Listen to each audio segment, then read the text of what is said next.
Hello, everyone.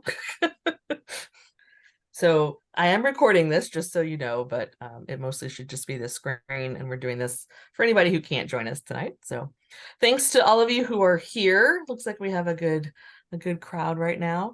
My name is Jen Bess. I'm Director of National Fellowships, and I am excited to be talking to all of you tonight about fellowship opportunities for people interested in public service. So hopefully that is what you intend to be here for. There's going to be a little bit of audience participation, not a ton, so no need to freak out. And I'm also excited to be joined by a couple of our fellowship peer mentors, Solomon and Emma, who are going to talk a little bit about their experiences at various points during this presentation. So type questions in the chat at any point, or unmute yourself and ask. I'm totally open to questions. And let's get going. Maybe if I can push the right button. No, I can't push the right button. There we go. Sign in if you want to tell us what some of your interests are and we can follow up, but also by registering for Zoom, I have your information. So if you want to do the QR code, great. And if not, I'm going to leave it up for like 3 seconds and then we'll move to the next slide. Should be a quick little fill-in form. And I'm going to keep going. So what we're going to do tonight is we're going to talk about the definition of public service a little bit. It's a little bit of a nebulous term. Hopefully the definition will help a little bit, but it's probably going to keep it nebulous. We're going to talk kind of generally about what makes a good applicant for fellowships, particularly in public service. We're going to hear from Emma and Solomon about their experiences. I'm going to give you about 20 different options for fellowships that touch public service in one way or another. I'm going to go fast through those, don't worry. And then next steps, if any of these things sound interesting to you and you want to learn more. So what is public service? Tell me in the chat. 10 words or less if you can. Bonus points. How would you define public service?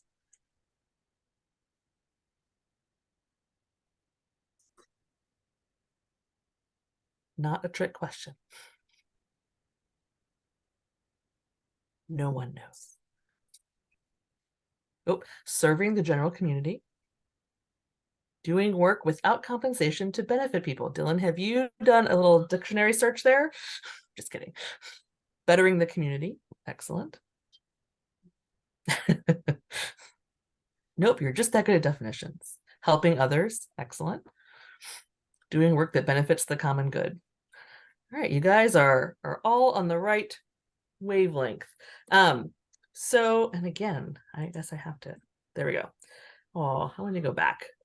Dictionary definition: any service intended to address specific needs pertaining to the aggregate members of a community. That's a very large definition. Something that's done or provided for the public because it is needed and not in order to make a profit. Those, I think, go along with a lot of the ideas that y'all were expressing in that chat. One of the biggest fellowships that's connected to public service is the Truman Scholarship. And so I also wanted to include how Truman defines public service. So they are trying to fund students who plan public service as a career. And so when they say public service as a career, what they're looking at are working for the government, working in the military, public interest orgs, NGOs, educational organizations, in education, in schools, or in working with nonprofits. So if anyone's interested in Truman, this is random. We have a book in the library called Wild About Harry, which is all about the Truman Scholarship. And that QR code will take you directly to it if you would like to read it. It's very interesting. All good. What can you do with a public service fellowship? I'm going to give you 5 options right here. I know I promised you 20, more will come. Public service, because there's so many different options, I want to make sure that you know it's not necessarily things that are exclusively about public service, but that it can encompass a whole lot of things. So you can study language abroad. So Carlos was studying Portuguese in Brazil as a Boren scholar. You can practice policymaking. We'll hear from Solomon soon about his experience with the PPIA, which is Public Policy and International Affairs.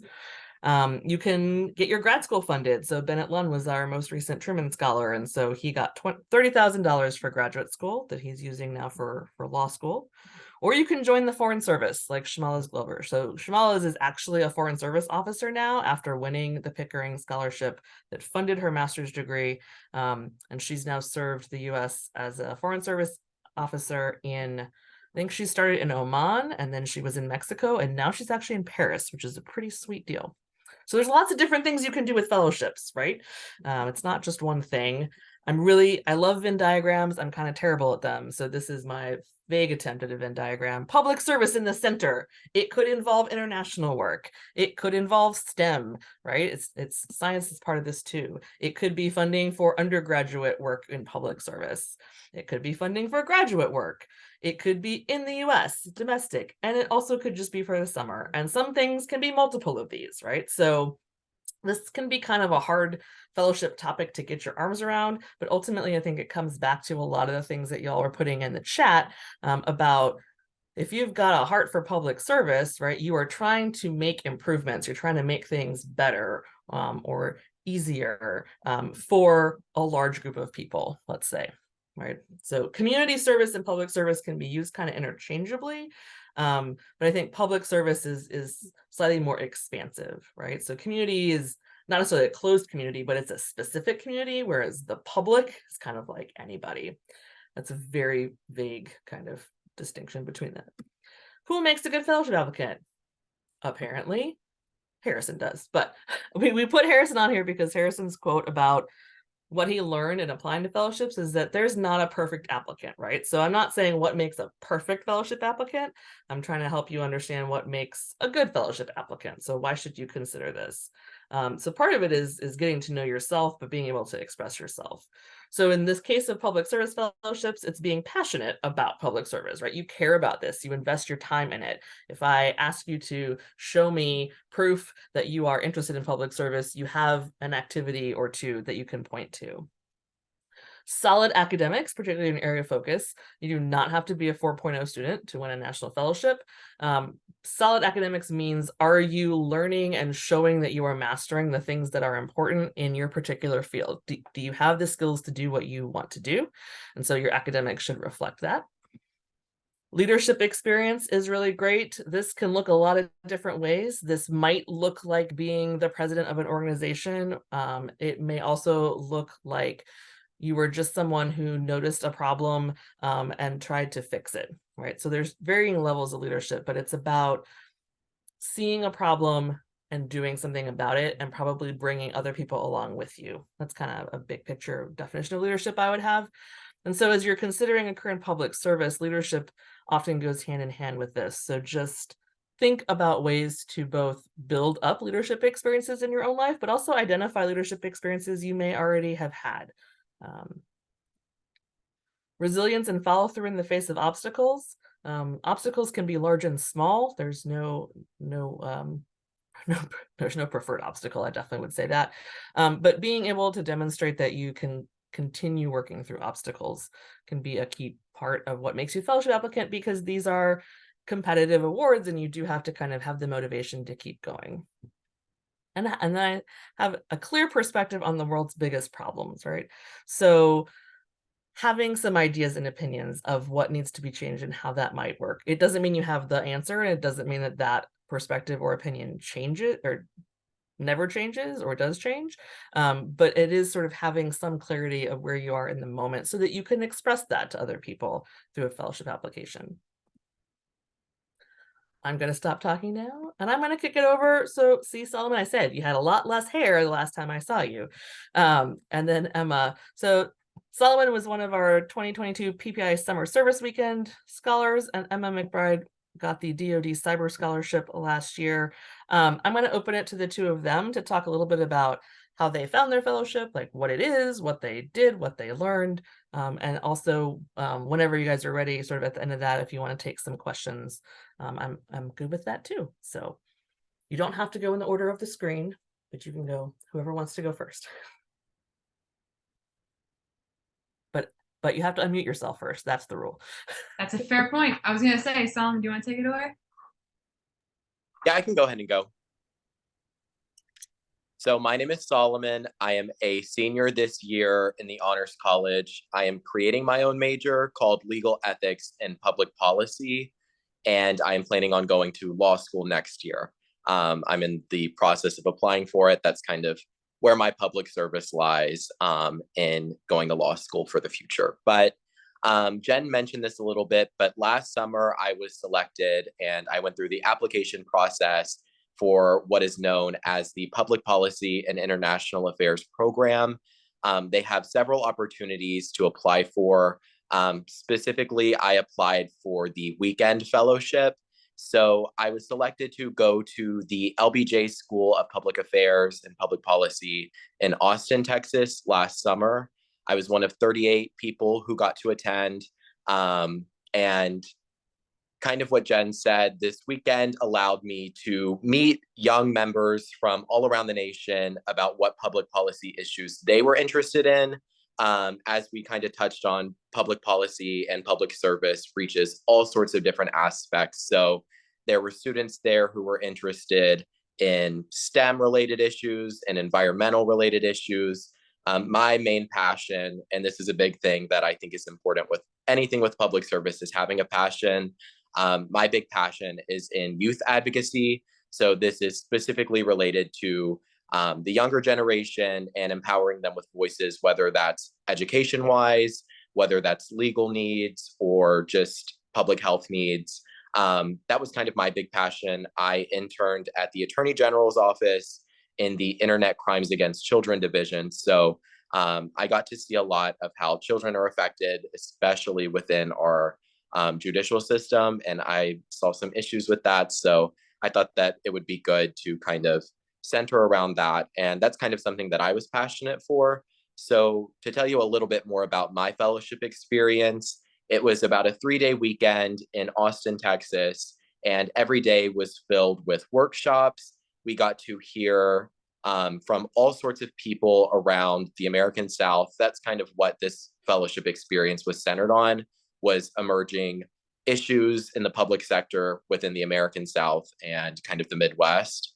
So we got to hear from city council members, from state legislators, from policymakers to lobbyists on all sorts of different issues related to race, diversity, education, environment, public transportation, the justice system, things like that. And we actually got the chance to kind of prepare our own policy within a group. So our policy that we were related to, we were given kind of a topic of what the active state legislature in Texas was doing, and we kind of had to advocate for it or against it. And I got to work with members from all around the nation, from California to New York, from all sorts of different backgrounds and interests to kind of work in a policy like that.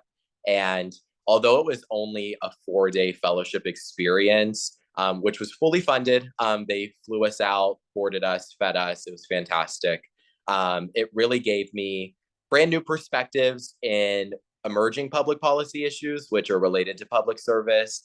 And I think that it helped educate me and empower me in wanting to further that, which I think is what a big part of these fellowships are, is to find the passion, find something that you're really passionate about, and give you the tools and the necessary equipment to inspire you to continue in that capacity. So that was my big fellowship experience. And right now I am a fellowship peer mentor with the National Fellowship and Scholars Program Office. So I'm very excited to help other people who are potentially interested in applying for fellowships like this one, or for any other fellowship, to kind of find their place and further their own passion. Wow, that's going to be a hard act to follow up.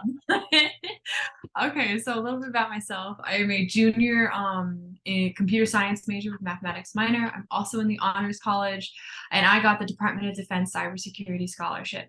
And what that entails is that it gives me, it's a year-for-year funding. So every year I am completely funded for school with housing, books. They give me a stipend that is purely up for me, my own discretion and how to spend.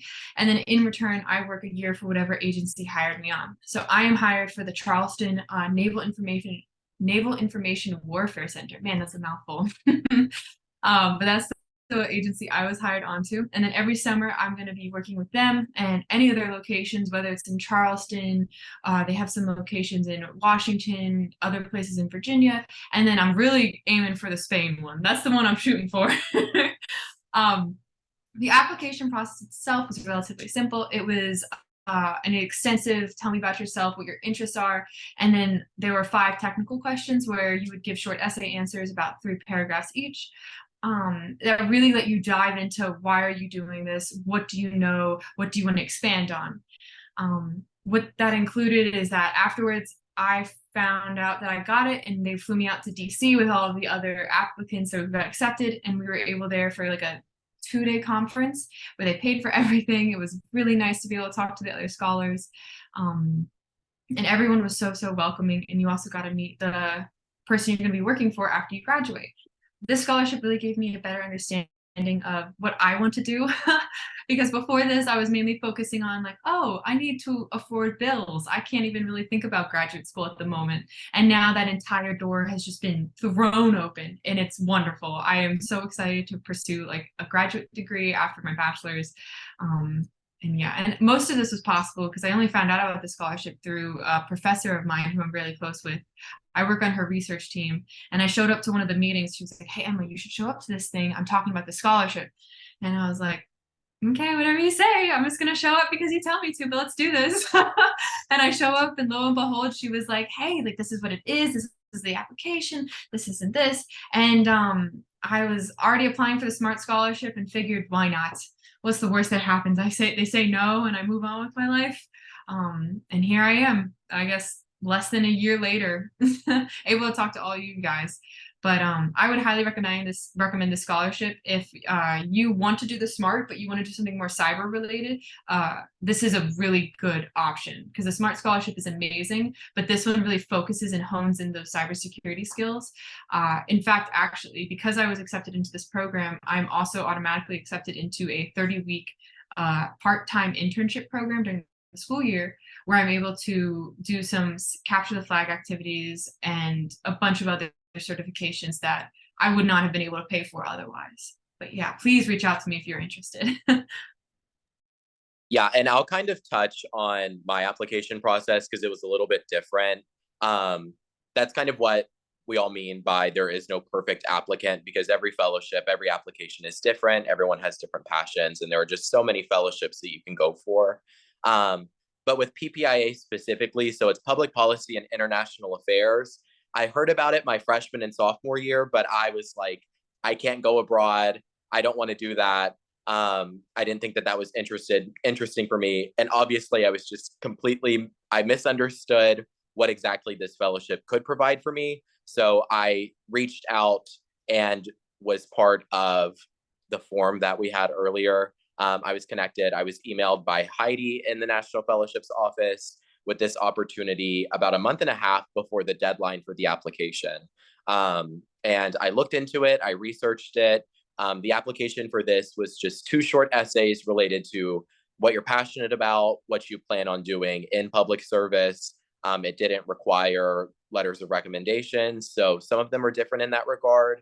But during the application process, I was able to send it to the office to have them read over it. I had people read my drafts, give me advice on how to really tailor my essay to inform the people who were reading it and selecting these fellows what I was actually passionate about. So that's a great thing about our office, is that there's that continued support from whenever you decide what fellowship you want to apply for, all the way through the process of getting selected or learning more about yourself through the application process.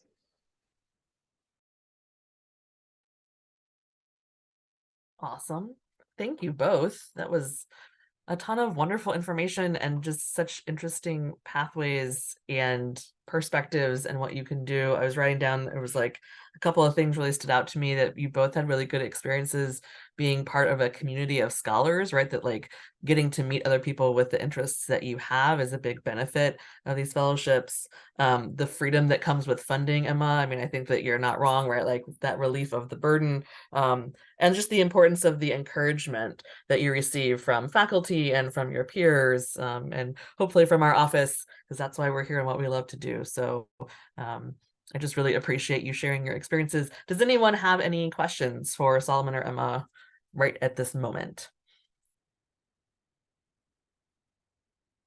Feel free to type or unmute.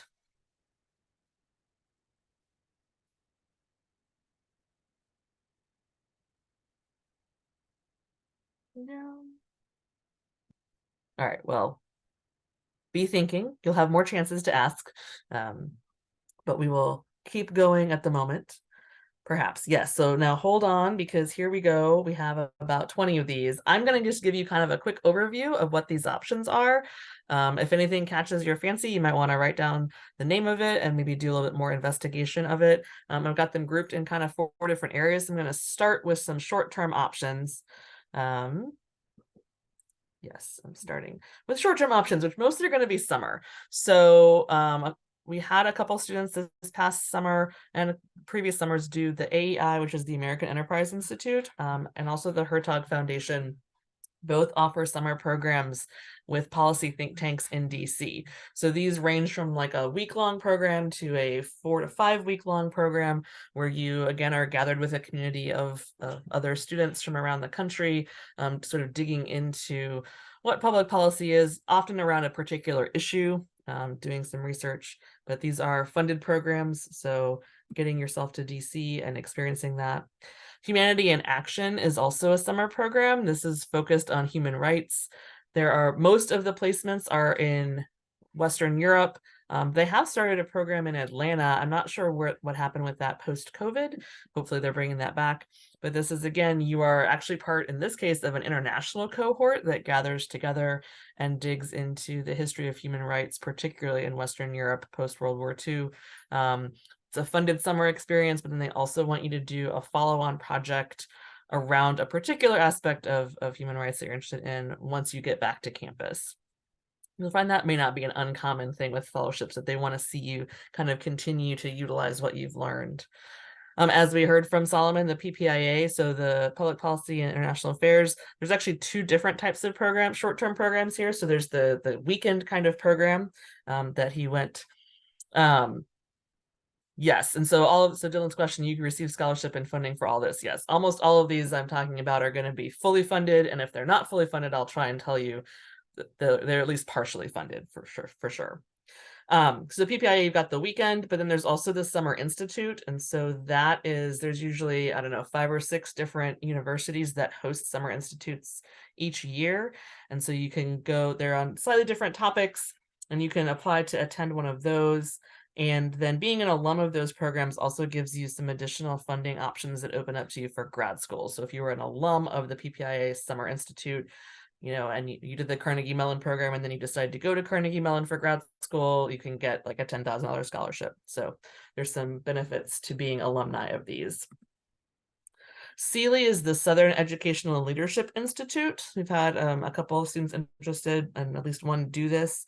So this is, you work for an organization based in the Southeast that is looking at how to improve education. And so you intern with different educational organizations. They work with you to find a placement and get some experience. Ooh, we've got some good questions in the chat. Yes. Correct. Emma has the correct answer to that. Undergrad support. So the Boren, if you remember from a few slides ago, this is a critical need language study. One of the reasons that this is on the list for public service is that, learning other languages is a public service, right? Being able to communicate. But also the Boren is funded by the State Department. And much like Emma's fellowship, where for every year of funding that she receives, she works for a DoD department. With the Boren, if you get it, you then are required to work for the federal government for a year after graduation. But it's more like they like to call it a service opportunity as opposed to an obligation. But the Boren will fund up to $25,000 for a year of study abroad, as long as it includes a critical language component where you're studying a critical need language. There's no minimum language level requirement. So you could be starting from scratch, you could start a new language from scratch, but you need a reason for that and a plan to kind of maintain it. So for Boren, this is primarily critical need languages are basically Western European languages. So not French, not Spanish, not German or Italian, but basically everything else. Portuguese is a critical language. Certainly a lot of Asian and Indian languages. So there's a lot of options there. They prefer you to do 6 months or longer, but you can do a semester. And if you're a STEM major, you're actually eligible for summer only funding. So if you're interested in languages and study abroad, Bourne is a great option. As Emma talked about, we've got the Department of Defense Cyber Scholarship. So you need to be pursuing a cyber related degree. So to be able to be eligible for these, you have to be at schools that have these programs from the DoD, and USC is one of them. So it is competitive, but you are in kind of a smaller pool because we're already at an institution that funds this. So it's a great way to apply and get funded. She mentioned the SMART. We'll come back to that in just a second also. The Holling Scholarship, you might hear that one a lot. If you are a sophomore, you can apply for the NOAA Holling Scholarship. So NOAA is, with all the hurricane stuff going on right now, you probably know about NOAA and weather. So the National Oceanic and Atmospheric Administration sponsors a scholarship for sophomores who are interested in areas that support NOAA's mission. So these are mostly environmental, could be weather related. We've got a current econ student who is a Holling Scholar. So anything that supports their mission, which is science, service, and stewardship, you win that as a sophomore, and it gives you, I think it's $8,500 each year for junior year and then senior year. They just write you a check and you can use it for whatever you need as an undergrad. And then it also provides a paid summer internship with a NOAA facility between your junior and senior year. So that's really a great benefit. This is another one of those where the networking that you do and the mentorship that you receive is really important. But also the financial piece is really wonderful. We have a lot of Holling Scholars. We are the #3 university school in the country in producing Holling Scholars, which is great. The SMART Scholarship, Science, Math, and Research for Transformation, is also a DoD-sponsored award. Emma mentioned that. It's very similar. You can apply. You don't have to be doing cyber work. You just have to be doing STEM research that would be relevant to or of interest to the Department of Defense.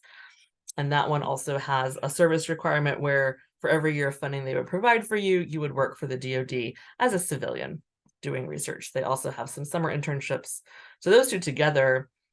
And one thing you might find with some fellowships is when there's some overlap, it doesn't hurt to apply to multiple. You don't need to apply to every single fellowship that's out there, but if you find a particular niche, sometimes there might be 2 or 3, and so you can kind of use some materials in multiple ways.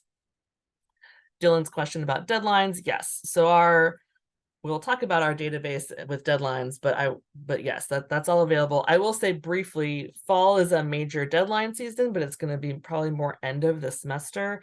There are not as many deadlines in January and February, but there are some. So, and the Udall. The Udall Scholarship is if you have an interest in environmental concerns, or if you are Native American and are interested in tribal policy or tribal healthcare. There's 2 different pathways. So this is one that provides, I think it's up to $7,000 right now. You can apply as a sophomore or a junior for this. And you also receive, if you are named a Udall Scholar, you actually go out to Arizona and you meet the other scholars. You have a weekend, kind of like Emma and Solomon both talked about, and get to hear what everybody is doing in these areas. You also get access to what I have heard is the best listserv ever for jobs and internships and experiences in the environment. So just, that's not a bad perk.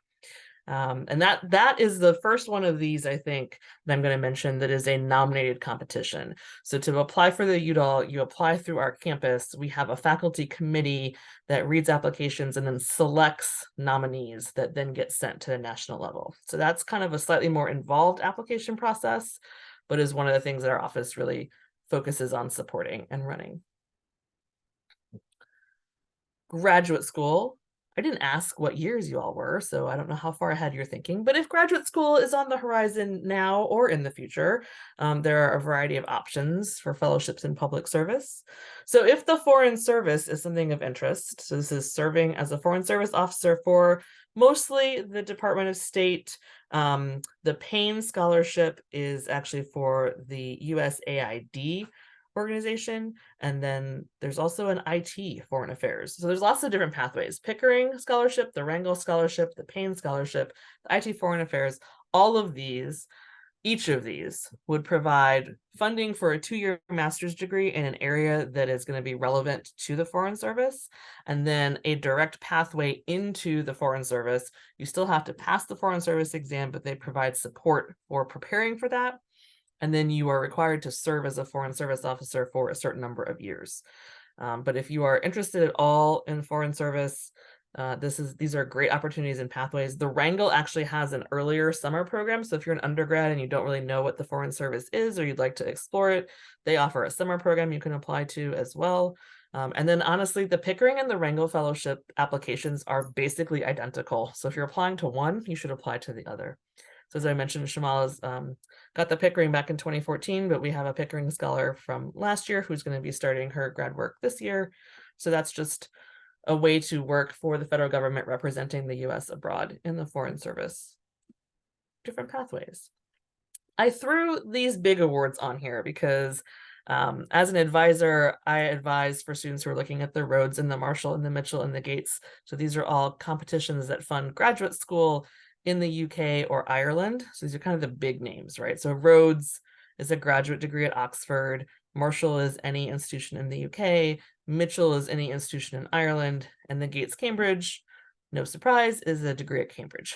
So the reason these are on here in terms of public service is a reminder that these big awards that are funding graduate school generally are completely open to people who want to do public service, right? So if you need to have a master's degree to do the kind of public service work, maybe it's in public policy or maybe it's in public health, doesn't have to have the word public in it, but these are options for you too. They are not explicitly public service fellowships, but they welcome people who are interested in public service so that they can help support them and be trained to actually complete public service as careers. So ask me about those anytime.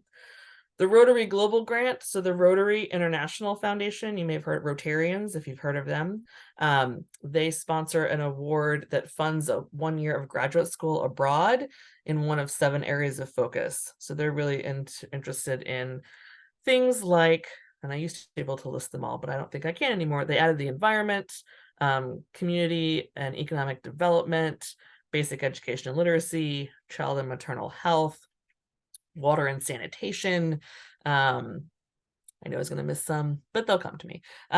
So this is an option you can apply. You could apply as a junior to go to grad school right after you graduate. It's kind of an early deadline, but they're great. You get sponsored by a local Rotary Club in Columbia. It's a very supportive, very relational kind of fellowship. They want to get to know you and sponsor you. And Rotary as an organization is very much about giving back to the community and focusing on public service. So this is up to $45,000. You pick the program, you pick the country you want to go to, and they will just provide the funding. So that's an excellent option.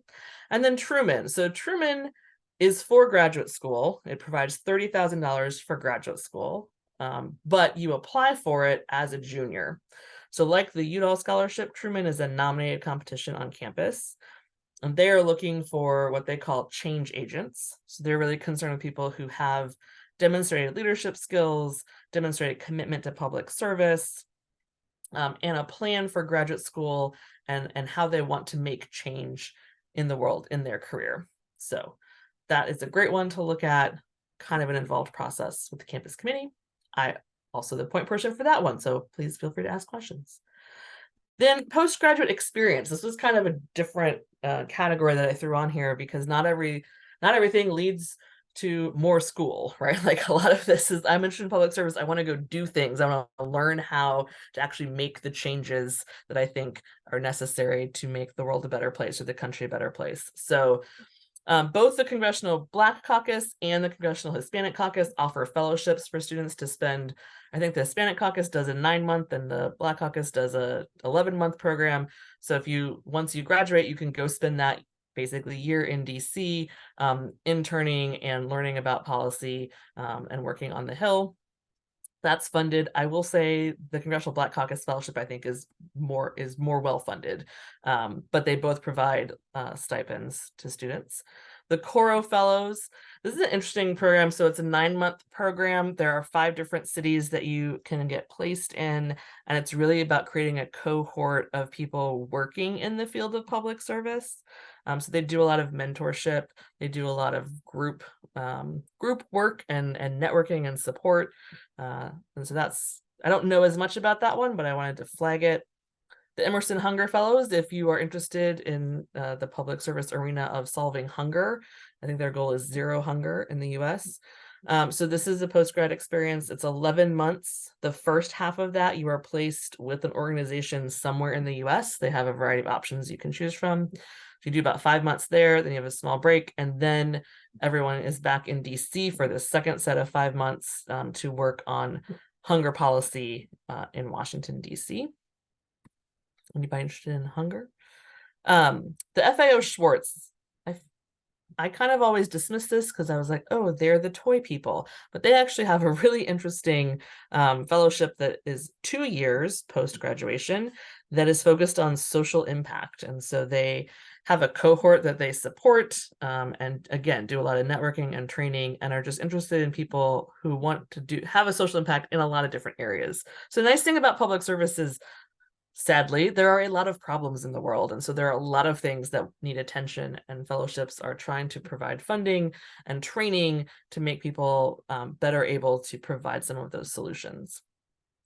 Finally, I know you all are tired of hearing me talk, the Gaither Junior Fellows Program. So this is a 1-year placement at the Carnegie Endowment for International Peace, which is in DC. And so this is where you work with one of their senior fellows. You help with research and policy briefs on a variety of international issues. They are sort of topical in terms of which fellowship you would get.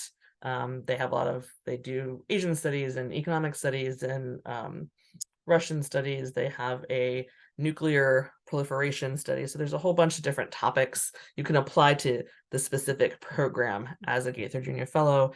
And that one you get an annual stipend for the year in DC. I'm gonna stop. That was a lot. Who's tired of me talking? Okay. Any questions?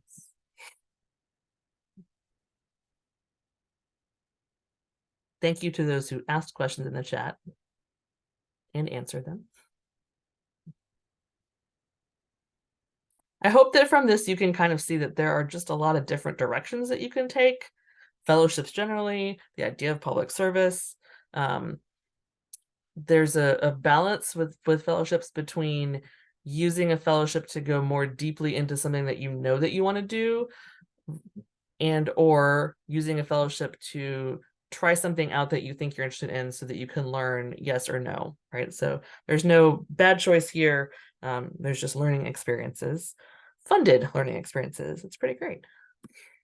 All right, how to craft a strong application, find your fit. That's honestly what is most important when we talk about the competitiveness of these awards, is you just want to find the one that actually you don't feel like you have to contort yourself into it, but they're like, oh, I have things to say and I have reasons that I want to do this. And I have evidence for being successful at it. Amelia, that's a great question. If there's specific people in charge of certain applications that you want to reach out to, I'm going to get to our staff in a couple of slides and we will focus on that. But definitely Emma and Solomon as FPMs, we have an FPM page on our website that will show you who all of them are. So if you want to talk to students first, that's an option. And Dylan, to answer your question, that also depends.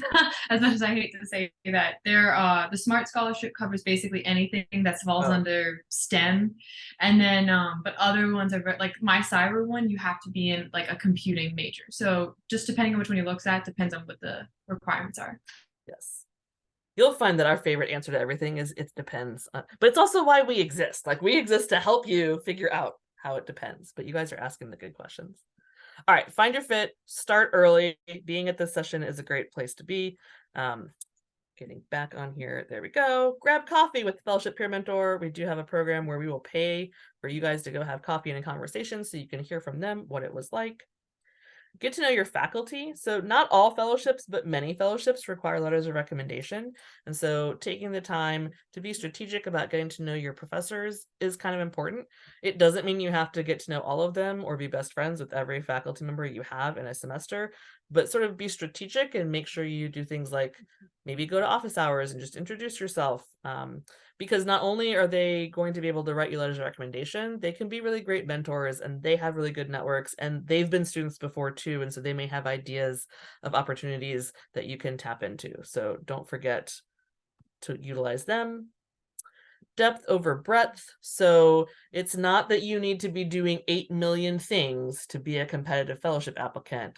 It's trying some things out, having some interests, and then going more deeply into them, right? Like getting more involved in a particular area. So find that balance for yourself. You don't have to do everything. Demonstrate your interests. But you do need to do something, because you need to have, if you tell me that you're interested in working on hunger, but I look at your resume and you've never volunteered at the food bank, or at a food bank, I might have a question. So you just want to make sure that there is something that shows you are actually doing something to pursue the interests that you have. Be open to feedback. Our office will probably give you a lot of feedback. Always constructive criticism to help make your application as strong as possible. We want you to put your best self forward. And so being willing to learn and hear about that. The application process is a process, right? So it's not a one and done. We are here to give you some feedback and help you see maybe how an application is being read, right? So you might think that you've written something really clearly, and you'll sit down in my office and I'll look at your essay and I will say, what did you mean by this? Or like, when did this happen? Or why have you chosen to do this? So we're here to help you clarify. So just being open to that feedback and using your resources. Again, you're here, you know our office exists, you know we have peer mentors. Don't be afraid to use us. Also tell your friends. So how to get started in terms of people who are in charge of things. This is the lovely National Fellowships team with our favorite statement, engage in the process. So in terms of getting started, so you can explore options with Info. Info is our database, Investigate National Fellowship Opportunities. So if you go to Info, that is where you can search through a variety of things, but you can find all the fellowships that I mentioned today on Info, and they will have deadlines, or they will have approximate deadlines, and then link you to the specific website of the competition where you can find the deadlines. So there's plenty of resources there. Check out our workshops. Again, you're already here at this one, so if any other of our upcoming ones look interesting to you, please feel free to come. They are not closed to people of different classes. You know, it's definitely, if you want to learn early, that's great. And if you are trying to sneak in before the final deadline of your year, then that's fine too. Make an appointment with us. So we are on Navigate, just like you would make an appointment with your academic advisor. You can make an appointment with the National Fellowships Advisor. We are under involvement and engagement. It's kind of random, but that's where you find us. And then once you go to involvement and engagement, you will find National Fellowship Advising. If you are a graduate student, we actually use Calendly because grad students are not in Navigate. And so Matt Klopfenstein, who is in the red, I was gonna say, we're all in red, never mind. Matt Klopfenstein is our grad student advisor. And so there's a link on our website to make appointments with him on Calendly. Complete your candidate profile. We have a sort of entry form that we ask you to fill out, and that gets you connected to our office, into our database. It gets you signed up for our newsletter, so you get that every week and see our upcoming schedule of workshops, but also upcoming deadlines and various things going on campus. And you can take a peer mentor to coffee on us. That QR code on the screen will take you to our Getting Started page, which has instructions and links for all 5 of these steps. So in terms of specific people, so we are all cross-trained, so you can talk to any of the advisors in our office about any of these competitions. Generally speaking, I'm Jen Bess. I work on the British awards, so the Rhodes and the Marshall, the Mitchell, the Gates. I work on the Truman Scholarship. Those are kind of the biggest areas of focus that I have. Holding the Engage sign, you have Chastity Graham. Chastity works primarily on STEM competitions and STEM awards with STEM majors. Next, you have Heidi. Heidi Bretz is our advisor for international awards. So if you want to study abroad or learn a language, She's a great person to chat with. And then all the way on the right is Val Weingart. Valerie is our advisor for first and second year students. So if you're just getting started, she's a good person to talk with about exploring options and things like that. So yeah, so Chastity works with the Udall. She works with Goldwater, which we didn't mention. She'll work with SMART on the DoD cyber. Heidi would work with the Boren. She worked with Fulbright, which I didn't put on here. Sorry, I should put Fulbright on everything, really. So those are some quick things. But a lot of the ones I've listed here are some of the, they're not small awards, but they're smaller. And so we all kind of work on them as best we can. So happy to help. I think that's it for me. Final call for questions for myself, for Solomon, or for Emma.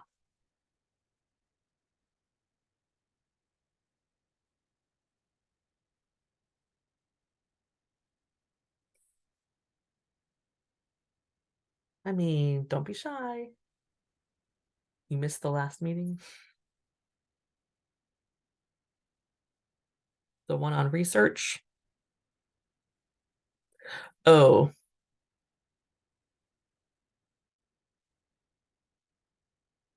Possibly Dylan. Which, shoot me an email. Which workshop are you talking about?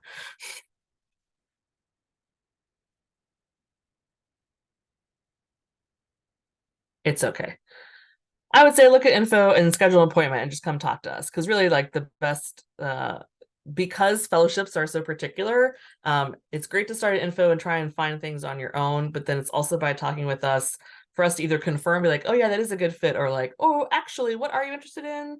And oh, maybe this other thing is better for you. So that one-on-one conversation is a really key piece of how we can help you find fellowships.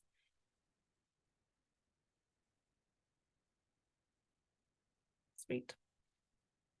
Thank you to those who are saying thank you.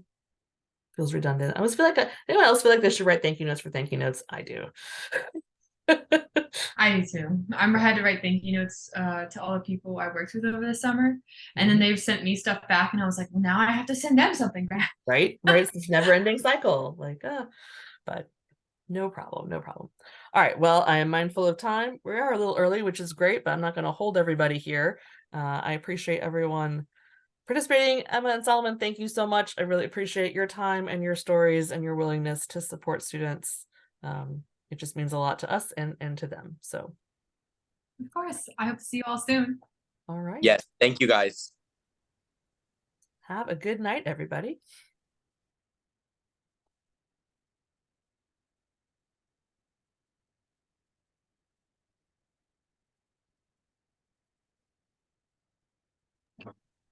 How you doing? I did. How are you? I'm fine. My name's Kel Runyon. I think my mom worked USC a while